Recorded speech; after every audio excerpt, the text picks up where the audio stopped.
Race. Oh, yeah. Until you get the gospel deep, it's going to be very hard not to be racially superior. I mean, I can't tell you how many times I've done a wedding. Okay, I'm doing a wedding between, again, say a white Westerner and a non-white person. So what happens is the white person, especially if they're from Europe, especially from Northern Europe, they are right there in the pews. It's a 2 o'clock wedding. They're there, 2 o'clock. And everybody on their side of the church is there too.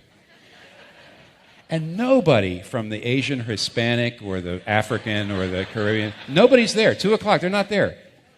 The bride or the groom is not there.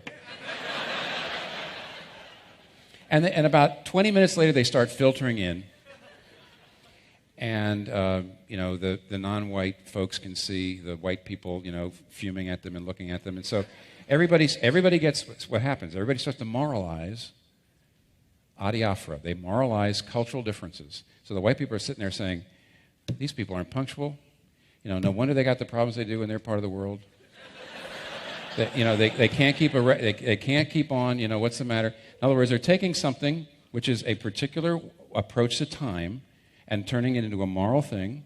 And meanwhile, the other folks over there are saying, the other people are looking at them and saying they're so uptight. They're the oppressors. No wonder they're the oppressors. They're in trouble now. I can't wait till white people get down to about 25% of the world population. It'll be a better place.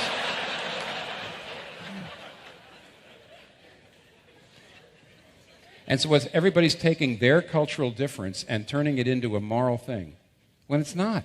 It's not. And unless the gospel goes in really, really deep, you turn your moral differences into righteousness. On the other hand, you could be a relativist, say, oh, it doesn't really matter. All cultures are wonderful. All cultures are the same. You mean the ones that do child sacrifice? Well, yeah, all cultures are wonderful. And the gospel pulls you out of your paternalism and then gives you a truth by which you can judge cultural differences. And you can judge there's some things about a culture that are right, some things about it are wrong. We were talking about it earlier this afternoon.